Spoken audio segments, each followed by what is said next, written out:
अस्सलाम वालेकुम दोस्तों, कैसे हैं आप सब। आज जो मैं आपको कहानी सुनाने जा रहा हूं वो एक पुराने बोसीदा मकान की कहानी है।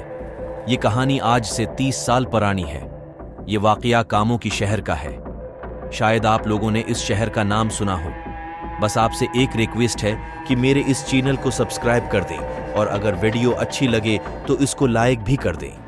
अगर आपको डरावनी कहानियों से डर लगता है तो ये कहानी आप सुबह के वक्त सुन लें, क्योंकि रात के टाइम सबको डर लगता है। चलें कहानी शुरू करते हैं। ये कहानी मुझे मेरे कज़न ने सुनाई थी। तब मेरे उस कज़न की उम्र 8-10 साल होगी। बाकी की कहानी उसी की ज़बानी सुनते हैं।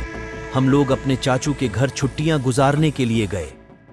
मेरा नाम उदील है और मैं अपने माँ बाप का इकलौता बेटा हूँ। हमारे चाचू का घर काफ़ी बड़ा था।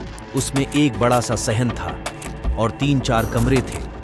हम लोग दोपहर के टाइम चाचू के घर पहुंचे। अभी थोड़ी देर बैठे ही थे कि फप्पो और मामी भी अपने बच्चों के साथ आ गई। जिनके साथ मेरे छोटे छोटे कज़न थे उनको देखकर मैं खुश हो गया। मैंने सोचा अब मज़ा आएगा खेलने का। हम लोगों ने खाना खाया और छत पर खेलने के लिए आ गए। मेरे साथ 2 और कज़न भी थे। एक का नाम राहत और दूसरे का नाम राशिद था। शाम काफी ज्यादा हो चुकी थी। हम लोग छत पर खेल रहे थे। सब घरों की छत एक दूसरे से मिली हुई थी। हम कभी एक छत पर चले जाते हैं, कभी दूसरी छत पर जब हम अपने घर की पीछे वाली छत पर पहुंचे तो उसकी छत बहुत ही बोसीदा हालत की थी। ऐसे लग रहा था जैसे अभी टूट जाएगी। जब हमने सहन की तरफ देखा तो अंदर से सारा का सारा घर टूटा हुआ था। बस 2-4 दीवारें सलामत थी, बाकी सारे कमरे टूटे हुए थे। राशिद ने कहा, मैं सीढ़ियों से नीचे जाके देखता हूं। हमने उसे मना किया पर वो नहीं माना। उसने सीढ़ियों से नीचे जाना शुरू कर दिया और हमने भी उसके पीछे जाना शुरू कर दिया, क्योंकि हम उसको अकेला नहीं छोड़ सकते थे। शाम काफी हो चुकी थी, कुछ ठीक से नजर नहीं आ रहा था। जब हम नीचे पहुंचे तो वहां पे टूटी फूटी ईंटें और पुरानी अलमारी में कुछ बर्तन पड़े थे, जिसमें एक पुरानी हिंडिया भी पड़ी थी जो देखने में बहुत अजीब लग रही थी। राशिद उस हिंडिया को पकड़ने लगा तो मैंने उसको मना किया। मैंने कहा, मुझे बहुत डर लग रहा है, चलो वापस चलते हैं। राशिद ने कहा, कुछ नहीं होता यार, तुम हर वक्त डरते रहते हो। राशिद ने हिंडिया हाथ में पकड़ी और नीचे उतारने लगा। अभी वो हिंडिया नीचे रख ही रहा था कि उसके हाथ से हुंडिया फिसल गई। हुंडिया नीचे गिरी और टूट गई। उसके टूटते ही एक जोरदार चीख की आवाज आई। आवाज इतनी जोरदार और भयानक थी कि हमारे दिल बंद होते होते रह गए। हम लोग सीढ़ियों से ऊपर छत की तरफ भागे, पर राशिद इधर ही खड़ा था। मैंने कहा, राशिद जल्दी से भागकर ऊपर आओ। उसने कहा, मैं हल नहीं पा रहा। मैंने उसकी आंखों की तरफ देखा तो वो लाल हो रही थी, जैसे उसकी आंखों में आग जल रही हो। देखते ही देखते सारा कमरा काला हो गया, पर राशिद की लाल चमकती हुई आंखें नजर आ रही थी। राहत और मैं जल्दी से ऊपर भागे और चाचू के घर में वापस आ गए। हम लोग कांप रहे थे तो चाचू ने पूछा, बेटा क्या हुआ, क्यों कांप रहे हो? हमारे कपड़े पसीने से गीले हो रहे थे। मैंने हिम्मत करके बताया कि हम लोग आपके घर की पिछली साइड पर इस टूटे मकान में गए थे। ये सुनते ही चाचू परेशान हुआ और पूछा, फिर क्या हुआ? मैंने कहा, हम लोग तो वापस आ गए, लेकिन राशिद इधर ही रह गया है। चाचू ने कहा, इस घर में तो एक बूढ़ी औरत रहती थी जो काला जादू करती थी, लेकिन वो आज से 40 साल पहले की मर चुकी है। मैंने कहा, हमें वहां एक हिंडिया मिली थी। राशिद ने उस हिंडिया को हाथ लगाया तो वो टूट गई। हम लोग तो बाहर निकल आए, लेकिन राशिद कह रहा था कि मुझसे हिला नहीं जा रहा। मुझे बचाओ, मुझे अपने साथ ले चलो। ये सुनते ही चाचू ने और राशिद के बाप ने उस घर में जाने का फैसला किया। वो खुद इस घर में जाने से डर रहे थे। फिर उन्होंने हिम्मत की और सीढ़ियों से नीचे गए। अंधेरा काफी हो रहा था और राशिद नीचे जमीन पर गिरा हुआ था।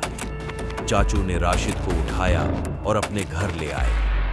राशिद कांप रहा था और हर थोड़ी देर बाद एक जोरदार झटका लगता था। राशिद को बेड पर लिटाया और सब लोग उसके चारों तरफ जमा हो गए। राशिद की मां रो रही थी और कह रही थी, मेरे बच्चे को क्या हो गया है? इतने में राशिद ने आंखें खोली और अपने हाथों से अपनी मां की गर्दन को पकड़ लिया। राशिद की आवाज अब तब्दील हो चुकी थी। ऐसे लग रहा था कि जैसे मर्द और औरत इकट्ठे बोल रहे हैं। ये आवाज इतनी खतरनाक थी कि सब लोग डर गए और कहने लगे, उस पर जरूर काले जादू का असर हो गया है। चाचू ने और राशिद के बाप ने जल्दी से राशिद के हाथों को अपनी मां की गर्दन से छुड़वाया और राशिद को रस्सी से बांध दिया। राशिद जोर से हाथ पांव मार रहा था और कह रहा था, मैं एक एक को मार दूंगा। चाचू ने कहा, मैं एक पीर बाबे को जानता हूं, उसको लेकर आते हैं। चाचू और राशिद का बाप दोनों उस बाबे को लेने चले गए और पीछे से हम सब लोग डर रहे थे। अब रिश्त की आवाज एक औरत में तब्दील हो गई और कहने लगी, मुझे खोल दो, मैं तुम्हें कुछ नहीं कहूंगी। पर कोई भी उसके करीब नहीं आ रहा था। सबके सब लोग बहुत डर रहे थे। अचानक कमरे में तेज हवाएं चलना शुरू हो गई। सब लोग कमरे से बाहर आ गए और राशिद को कमरे में अकेला छोड़ दिया। कुछ देर बाद चाचू इस बाबे को ले आए। बाबा जी ने हाथ में तस्बीह पकड़ी हुई थी और अल्लाह अल्लाह कर रहे थे। चाचू इस बाबे को और राशिद के बाप को कमरे में ले गए और बाबा जी को राशिद की हालत दिखाई। बाबा जी ने जब राशिद की आंखों में देखा तो बताया उस पर बहुत बड़ा काला जादू हो चुका है और बताया सिर्फ काला जादू ही नहीं हुआ, इसमें बदरू भी आ चुकी है। अभी बाबा जी ये बता ही रहे थे कि राशिद इसी औरत और मर्द की खौफनाक आवाज में बोला, मेरे करीब मत आना वरना बहुत पछताओगे। बाबा जी राशिद की बात सुन रहे थे और हाथ में तस्बीह फेर रहे थे और होठों पर कुछ पढ़ रहे थे। जैसे जैसे वक्त गुजर रहा था, राशिद का जिस्म काला पड़ रहा था। ये देखकर राशिद के बाप ने हौसला हारना शुरू कर दिया, पर चाचू ने कहा, हौसला रखो, अल्लाह बेहतर करेगा।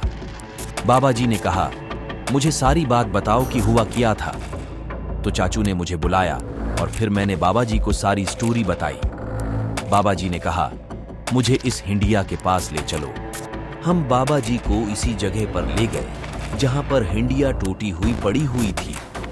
बाबा जी ने जब सारा मंजर देखा तो बताया कि ये एक बूढ़ी औरत की बदरूह है जिसने अपनी रूह को उस हिंडिया में कैद कर दिया था, ताकि जब कभी ये हिंडिया टूटे तो ये इस दुनिया में वापस आ जाए। राशिद के बाप ने रोते हुए बाबा जी से कहा, बाबा जी कुछ करें, मैं राशिद के बगैर जिंदा नहीं रह सकता। बाबा जी ने कहा, हौसला रखो बेटा, अल्लाह बेहतर करेगा। अब मैं आपको जो बताने जा रहा हूँ आपने वो करना है। बाबा जी ने पूछा, यहाँ पर करीब कोई कब्रिस्तान है? चाचू ने कहा, हाँ जी, यहाँ करीब एक कब्रिस्तान है। तो बाबा जी ने कहा, वहाँ जाओ और सबसे पुरानी कब्र देखो और इसकी थोड़ी सी मिट्टी लेके आओ। चाचू जल्दी से मिट्टी लेने कब्रिस्तान चले गए, पर पीछे से राशिद की हालत बहुत खराब हो रही थी। वो इतनी खौफनाक आवाजें निकाल रहा था कि जैसे अभी कलीजा बाहर आ जाए। कुछ देर बाद चाचू कब्रिस्तान से वो मिट्टी ले आए जो बाबा जी ने मंगवाई थी। बाबा जी ने वो मिट्टी एक कटोरे में रखी और कुछ पढ़ना शुरू कर दिया। जैसे जैसे बाबा जी पढ़ाई कर रहे थे वैसे वैसे राशिद तड़प रहा था और चीख रहा था, मैं तुम्हें जिंदा नहीं छोड़ूंगा। कुछ ही देर में इस मिट्टी को आग लग गई और राशिद मछली की तरह तेज तेज तड़पने लगा। दरवाजे से ये सारा मंजर सब लोग देख रहे थे। बाबा जी ने कहा, हिम्मत करो और इस लड़के का गुला खोलो। बहुत जोर आजमाई के बाद बाबा जी ने राशिद का गुला खोला और वो मिट्टी इसके गले में डाल दी और जल्दी से गला बंद कर दिया। पहले तो राशिद थोड़ी देर तड़पा और फिर एकदम चुप हो गया। फिर उस बूढ़ी औरत की आवाज आई जिसकी बदरूह राशिद में दाखिल हुई थी और कहने लगी, मुझे माफ कर दो, मुझे माफ कर दो, और जोर जोर से रो रही थी। इतनी देर में राशिद के जिस्म से काला धुआं निकलना शुरू हुआ। जब सारा धुआं बाहर निकल आया तो धुएं को आग लग गई और एकदम से सारा धुआं खत्म हो गया और राशिद बेहोश हो गया। पूरा एक दिन उसको होश नहीं आई। सब लोग उसके होश में आने का इंतजार करने लगे। बाबा जी ने कहा, मैं चलता हूं, अब मेरा काम खत्म हो गया है। इस बच्चे के सर से काला जादू खत्म हो गया है और बाबा जी वापस चले गए। ये सब लोग राशिद के होश में आने का इंतजार करने लगे।